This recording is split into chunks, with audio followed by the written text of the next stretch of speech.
Sisters अस्सलाम वालेकुम, welcome to InStyle रबाब। तो जी आज तैयार श्यार हुए हुए थे बड़े। वही बात है, सालगिरह का दिन आया है। इस एज में भी सालगिरह मनाने का शौक़ हो रहा था। मनानी क्या थी जी सालगिरह, मैंने तो बस जाना था बाहर, डिनर पे जाना था। हस्बैंड ने कहा चलो मैं आपको डिनर पे ले जाता हूँ, तो मैंने भी निकाला लश पश जोड़ा। मैंने कहा कब तक ये जोड़े अलमारियों में पड़े रहेंगे। तो बस तैयार हुई, फिर तैयार हुई तो काफ़ी अरसे से कलर जो है ना पहना नहीं था, तो बस देख रही थी कि कितना डिसेंट सा कॉम्बिनेशन, कलर कॉम्बिनेशन है। मौसम ने भी साथ दिया, मौसम भी जो है ना बड़ा ही अच्छा था। तो आपको पता है मूड पे जो है ना मौसम का बड़ा असर होता है। तो मौसम अच्छा हो तो मूड भी अच्छा हो, और फिर दिन भी इतना स्पेशल हो। स्पेशल भी क्या होना, मतलब थोड़ा बहुत जो है कोई विश कर दे तो इस एज में बस वही सालगिरह हो जाती है। और फिर हस्बैंड जी ये देखें केक भी ले आए स्पेशल मेरे लिए। केक काटा जाएगा घर में और फिर जो है डिनर किया जाएगा। तो मैंने कहा डिनर तो तब होगा कि बाहर होगा, घर में अगर मैंने ही किचन में जाके खाना पकाना है तो रहने दीजिए, मेरी बर्थडे फिर नहीं है। तो फिर यही हुआ कि बाहर जाने का ही प्लान बना कि भाई अगर हमने किचन में जाके खाना बनाना है अपने डिनर के लिए, ईदों शब-ए-बरातों के लिए, तो फिर कैसा स्पेशल दिन। तो भी जी यहाँ पे फिर तैयार श्यार होने के बाद तोहफ़े तोहाइफ जो घर वालों ने थोड़े बहुते जो है ना दिए। ज़्यादा हाई लेवल पे जो है ना मैं सेलिब्रेट नहीं करती बर्थडे अपनी। केक कोई ले आया तो काट दिया, खाना किसी ने बाहर ले जाके खिला दिया तो खा लिया। गिफ्ट तो जी परफ्यूम मुझे मिला मेरे हस्बैंड की तरफ से, 2-3 परफ्यूम्स मिले थे। तो ये परफ्यूम मैंने जो है, इसका नाम बहुत ही मुश्किल है, इटालियन में इसका कोई नाम है, लेकिन इतना कोई मज़ेदार परफ्यूम था। तो ये जो है मैंने आज तक कभी परफ्यूम और मोबाइल ख़ुद से बाय नहीं किए। ये हमेशा मुझे मेरे हस्बैंड की तरफ से ही गिफ्ट मिलता है। मैंने कभी परफ्यूम पे और मोबाइल पे पैसे नहीं लगाए। हमेशा जब भी कोई न्यू मोबाइल आता है तो मेरे हस्बैंड मुझे ले देते हैं, और जो परफ्यूम्स मेरे पास तो ख़त्म हो भी जाए ना तो मैं लेने की ज़हमत नहीं करती। मैं जो नॉर्मल थोड़े बहुत आम होते हैं ना उन्हीं के साथ गुजारा चला लेती हूँ, लेकिन इस तरह से परफ्यूम पे मैंने कभी पैसे नहीं लगाए। लेकिन अल्हम्दुलिल्लाह हर परफ्यूम ही आ जाता है मेरे पास। अच्छा यहाँ पे जी ये हम डिनर के लिए निकले। ओल्ड साउथ हॉल में ये है जी एक रेस्टोरेंट है कारवान। ये बहुत ही अच्छा रेस्टोरेंट है। इसमें खाना बहुत ही ज़बरदस्त टेस्टी था, और जो एम्बियंस है वो भी जिस तरह से मतलब शाम जो है ना ठंडी हो गई। हाँ मैं तो लॉन के कपड़े घर से पहन के निकली थी, लेकिन मुझे वहाँ जाके हल्की सी ना एक शॉल की ज़रूरत पड़ रही थी कि इतनी ज़्यादा जो है वो ठंड हो रही थी। तो मैं फिर ये बारबेक्यू के साइड पे आके खड़ी हो गई कि जब तक हम लोग को जो है ना ये इस सीटिंग का वेट कर रहे थे कि जो नीचे बिठा के करते हैं, जो कि पाकिस्तान में तो काफ़ी क्वाइट कॉमन है, लेकिन यहाँ पे इतना नहीं है, बहुत 1-2 ही जगहों पे है। तो हम लोग को इस जगह पे बैठने का वेट था। तो फिर ये क्योंकि बुक थी, हमारी बुकिंग थोड़ी लेट थी और हम अर्ली आ गए थे, तो हम वेट कर रहे थे। तो मैं उधर बारबेक्यू के पास ही खड़ी होगी। फिर याद आया कि बारबेक्यू की सारी स्मेल मेरे कपड़ों के अंदर चली जानी है। खैर यहाँ पे जब जगह मिली तो जी थोड़े से कुछ ऑकवर्ड सा भी लग रहा था कि यहाँ पे बैठते हुए, और आधे लोगों का मूड था यहाँ बैठने का और आधे लोगों ने रिजेक्ट कर दिया। तो मैं तो जी आपकी बहन तो जी चढ़ के बैठ गई। मैंने कहा मैं तो थकी हुई हूँ, मैं तो यहाँ पे ही बैठने लगी हूँ। लेकिन फिर कुछ लोग जो है ना उनको नहीं ईजी लग रहा था, तो हमने कहा चलो जी हम जो है वो टेबल चेयर पे जो होता है ना वो उधर ही चल के बैठते हैं। ये यहाँ पे मैं आपको दिखा रही हूँ कि यहाँ पे भी काफ़ी अच्छी सीटिंग थी, लेकिन वही बात है कि इस पे जो है ना जैसे बैठना पड़ रहा था, लेकिन जिनको आदत नहीं होती नीचे बैठने की वो नहीं बैठ सकते। तो फिर हम लोगों ने सीटिंग की तरफ ही चले गए। यहाँ पे इस बच्चे ने बहुत हमारी हेल्प की। हमने बहुत ज़्यादा खाना ऑर्डर कर दिया, फिर उसने हमें बताया कि पोर्शंस आपके बड़े होंगे तो बहुत ज़्यादा खाना बच जाएगा। तो फिर हमने जो है खाना जो है थोड़ा सा कम कर दिया। अच्छा जी ये देखिए ये अफ़गानी था। खाना बहुत अच्छा था भाई इस होटल का, ट्राई करें। लेकिन हमें कुछ हाइजीन के इशू थे जो कि हमें इसके ऑनर के साथ बाद में मुलाकात करनी हुई। वो आ गए थे हमारे पास और हम लोग खैर उन्होंने हमारी पिक्चर्स भी बनाई। लेकिन ये है कि उनके साथ हमने बात की, हमने बताया भाई खाना आपका बहुत अच्छा है लेकिन आप थोड़ा सा हाइजीन का कुछ करें। ये देखें जी अगला दिन बेटी को लेके जी मैं बाहर चली गई बच्चों को लेके, उनकी कोई ज़रूरी चीज़ें लेनी थी सुबह सवेरे। तो यहाँ पे जी नाश्ता किए बगैर हम चले गए थे। तो हम जब वहाँ पे गए शॉपिंग के लिए तो हमने कहा पहले नाश्ता कर लिया जाए। जी सिलेक्टेड किस्म के सैंडविचेस मैं चूज़ कर रही हूँ, इसमें बहुत सारी और भी ऑप्शंस थे लेकिन हमने जो है हलाल ऑप्शंस ही चूज़ किए थे। साथ बस लाइट सामने नाश्ता किया, जो है मैंगो फ्रैपे लिया मैंने और चीज़ ट्विस्टर आई थिंक सो मैंने खाया था। और ये देखिए यहाँ पे ये बहुत ही फ्रेश वो बने हुए ब्रियोश, सब ने खैर अपनी मर्ज़ी का ही किया लेकिन मैंने अपनी मर्ज़ी का किया। अच्छा जी, जाते वक्त तो मैं बड़ी खुश थी लेकिन वापसी पे जी मैंने कोई व्लॉग श्लॉग नहीं बनाया वापसी पे, क्योंकि आपको पता है बच्चों के साथ आप बाहर चले जाएं तो जाते तो आप अपनी मर्ज़ी से, लेकिन आना जो है ना आपको अपने बच्चों की मर्ज़ी से पड़ता है। ये देखिए सालगिरह मेरी थी और अगले दिन जी बेटी साहिबा ने इतनी शॉपिंग की कि मैं तो थक गई, एक चीज़ यहाँ से दूसरी वहाँ से।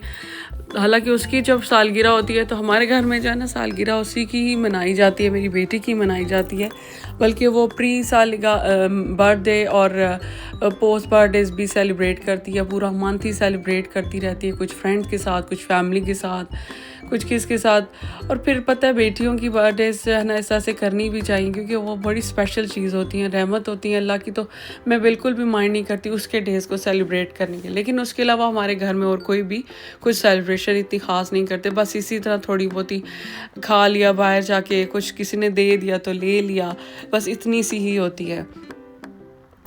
फिर जी आपकी बहन तो जाके अटक जाती है बर्तनों में। अच्छा ये सारे बर्तन मैं लेती नहीं हूँ, मैं सिर्फ दिखाती हूँ और कुछ जो मुझे पसंद आता है। आज तो वैसे मैंने काफ़ी शॉपिंग कर ली थी लेकिन ये अगले जो आने वाले कुछ इवेंट्स हैं उनकी भी सेलिब्रेशन से रिलेटेड थे तो मैंने कहा चलो मैं आपको दिखाती हूँ कि क्योंकि मैं भी जब किसी का व्लॉग देखती हूँ ना तो बड़ी हेल्प हो जाती है कि अगर कोई चीज़ मैं प्लान कर रही होती हूँ ना लेने की तो मैं पता रिसर्च बहुत ज़्यादा करती हूँ उस चीज़ के बारे में।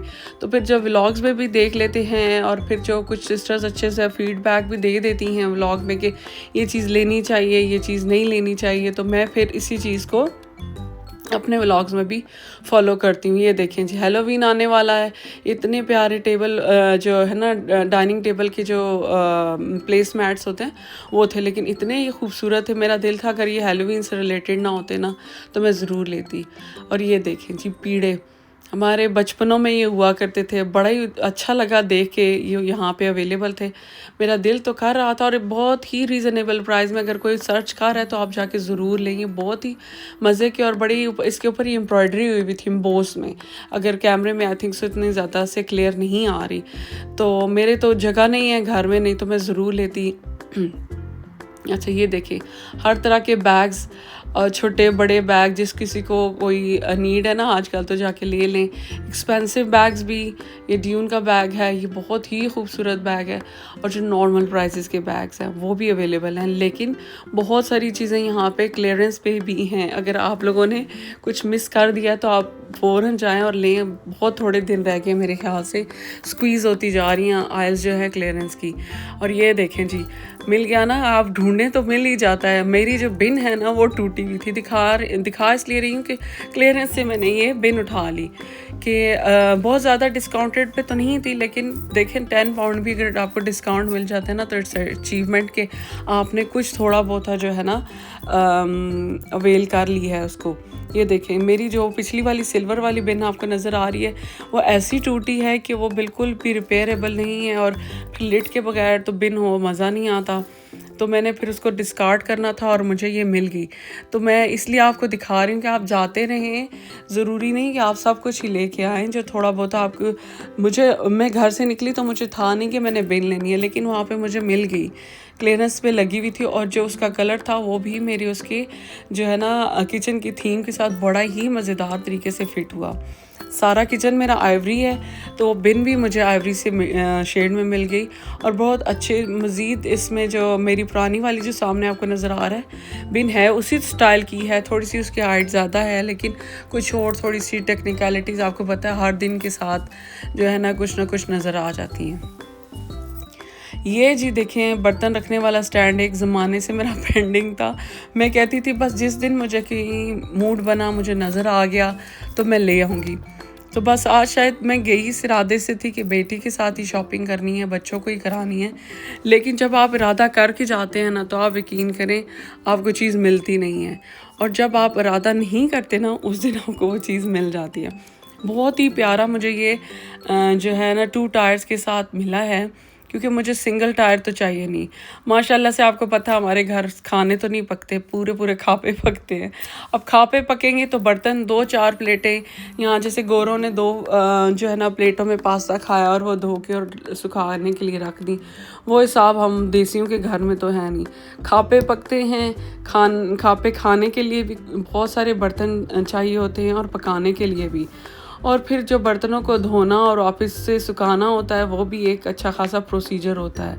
तो ये देखें जी, ये मेरे जो है ना ग्रे में भी जो है ना थीम थी। आप इसको स्क्रीन को वो करके देखें कि 2 टायर्स है, ऊपर वाले उसमें जो है बिग वाली प्लेट्स आ जाती हैं, नीचे जो आपके कप और ग्लास आ जाते हैं। मैंने बड़ी कोशिश की कि स्क्वीज़ करके मैं जो है ना इस पे बर्तन रखूं, बहुत कम रखूं, लेकिन ये आज के दिन के लिए ही था।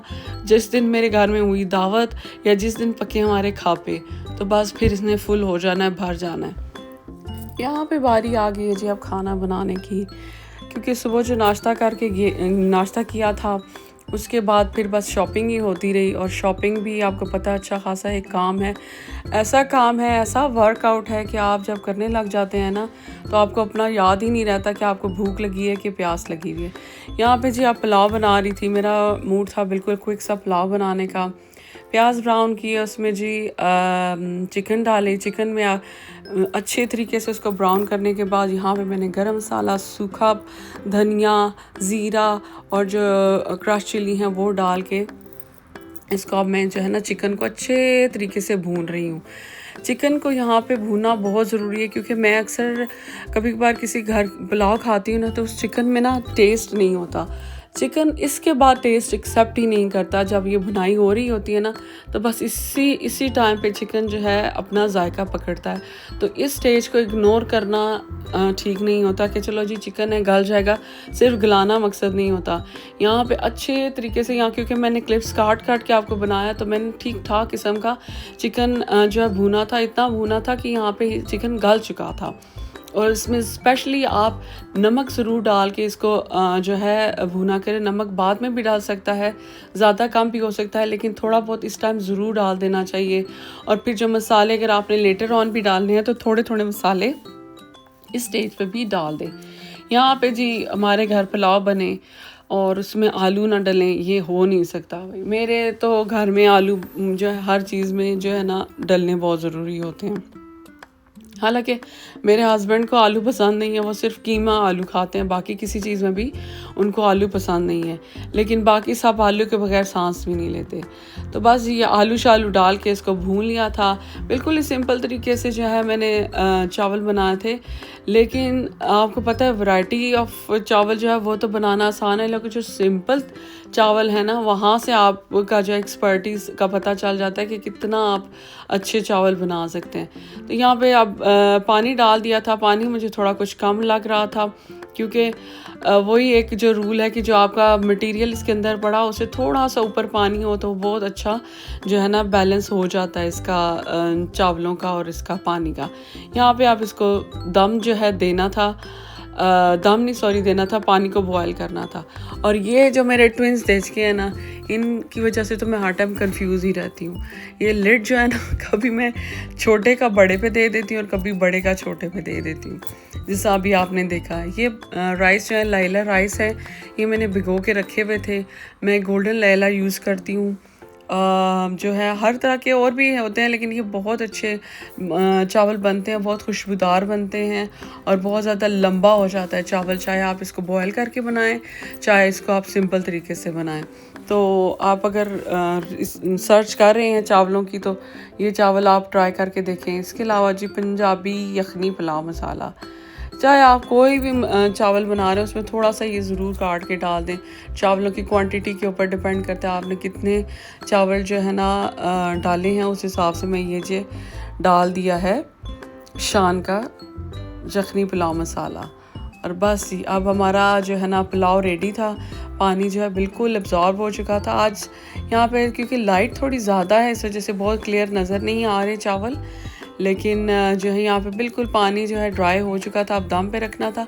और ये देखें, अगर आपने चावल खड़े खड़े बनाने हैं तो उसमें ज़रूर लेमन या फिर सिरका जो भी आपके पास अवेलेबल हो ना आप डाल दें।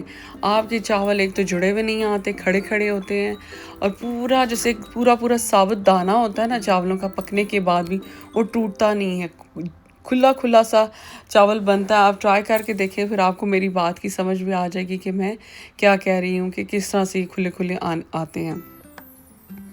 अच्छा जी, ये चावलों के साथ फिर जी मैंने ये वाला इसको मैं टर्किश सैलड कहूँगी या खट्टे प्याज वाला सैलड कहूँगी कि ये बनाया। ये इस तरह से प्याज काट के इसके अंदर धनिया, टमाटर और जो है ना सैलड लीव्स, और अगर आप ग्रीन चिल्ली डालना चाहें तो वो भी डाल सकते हैं। अच्छा, साथ ऊपर इसके ऊपर अनार अगर आपके पास पड़ा हो तो वो भी आप डाल सकते हैं। दरअसल बात यह है कि ये मैंने किसी टर्किश जो है ना शेफ़ की रेसिपी को इतना ट्विस्ट कर चुकी हूँ, इतना फ्यूजन दे चुकी हूँ कि मुझे अब ये भी याद नहीं है कि एक्चुअल में उसने क्या सिखाई थी और मैंने उसका क्या बनाया है। ये समक पाउडर है जी, ये किसी भी अरबिक शॉप से मिल जाता है। ये थोड़ा सा खट्टा होता है और एक मैजिकल टेस्ट देता है आपके सैलड्स को। और ये जी हाँ पेपरिका पाउडर, ये उन्होंने जो टर्किश वो थे ना शेफ़, उन्होंने यही डाला था पेपरिका पाउडर, लेकिन मुझे पेपरिका पाउडर सैलड्स में उस तरह से अच्छा नहीं लगता, तो मैं थोड़ा सा कलर डालने के लिए उसको डाल देती हूँ। वैसे आप समक पाउडर डालें, इससे बहुत ही ज़्यादा डिफरेंट टेस्ट आ जाता है और ख़ूबसूरत वो बहुत ज़्यादा लगता है। ये देखें, अब ये थोड़ा सा जो मैं बचा लूँगी, सारी चीज़ें थोड़ी थोड़ी मैंने डाल दी हैं, उनको अच्छे तरीके से मिक्स करेंगे और अच्छे से जो है ना, ये देखें लेमन है, लेमन के सीड्स जो है ना आपने निचोड़ के इसमें से अलग कर लेने हैं, और बाकी सारा लेमन भी आपके टेस्ट के ऊपर डिपेंड करता है। अगर ज़्यादा लेमन खाना है, खट्टा खट्टा प्याज खाना है तो आप ज़्यादा लेमन डाल लें। आप सिरका भी डाल सकते हैं, कुछ भी आप ना फ्यूजन कर सकते। जैसे मैंने अभी आपको बताया कि जिसका मैंने सीखा था उसकी रेसिपी तो पता नहीं रह गई पीछे, मैंने उसमें इतने ट्विस्ट और इतने फ्यूजन दिए कि अब इस रेसिपी का कुछ और ही बन गया। अब अगर मैं ये कहूँ कि ये मेरी रेसिपी है तो ये भी गलत नहीं होगा, लेकिन मुझे ये कहने की ज़रूरत नहीं है, ये वाकई किसी टर्किश शेफ़ की रेसिपी थी जिसको कि मैंने काफ़ी ज़्यादा डिफरेंट कर दिया। जो बिल्कुल एक न्यूड सा पुलाव बनता है, न्यूड सा पुलाव जैसे अफ़गानी होता है ना पुलाव, बिल्कुल वाइट राइस वाला, जब आप वो बनाएं उसके साथ ये वाला सैलड बनाएं, ऐसा कॉम्बिनेशन बनता है ना कि अगर आप लोग ट्राई करें और मुझे फिर ज़रूर अपनी दुआओं में याद रखें और अपना फ़ीडबैक ज़रूर दे कि कैसा आपको मज़ा आया था इस चावल बना के और साथ ये वाला सैलड खाने का। और ये देखें, ये अब लग गई ऊपर जी लेयर्स लग गई और खूब ही मज़ेदार किस्म का मैंने खाना खाया, साथ कबाब बने हुए थे और प्लेट जब बनाई तो उसकी वीडियो बनाने की मुझे याद नहीं रही, तो नेक्स्ट टाइम इंशाल्लाह बनाऊंगी तो वो फिर आपको दिखाऊंगी दम खोल के। इसके बाद हमने खाना खाया और खूब इंजॉय किया। इतनी थकन के बाद इतना मज़ेदार खाना आपको मिल जाए तो क्या ही बात है। होपफुली आपको मेरा व्लॉग आज का पसंद आया होगा। अगर पसंद आया तो दुआओं में याद रखिएगा और प्लीज़ अपना फ़ीडबैक देना ना भूलें। कमेंट्स में अपना कुछ थोड़ा बहुत फ़ीडबैक ज़रूर दिया करें और वीडियो को लाइक करना नहीं भूलें, मेरे चैनल को सब्सक्राइब करना नहीं भूलें। तो ये देखें जी, मैं इसकी थोड़ी सी मॉडलिंग, अच्छा ये एंड पे जो है ना मैंने थोड़ा सा ख़त्म हुआ था मेरा जो है ऑलिव ऑयल, तो वो भी मैंने कहा चलो बॉटल फेंकनी है तो जो उसमें रह गया है ना तो वो भी मैं इसमें डाल दूँ। तो साथ मैंने कहा चलो अपने सैलड के साथ थोड़ी सी मॉडलिंग भी कर लेते हैं। तो आप भी ट्राई करें अपने किचन में और मुझे दुआओं में याद रखिएगा। मैं मिलूँगी नेक्स्ट व्लॉग में। अल्लाह हाफिज़।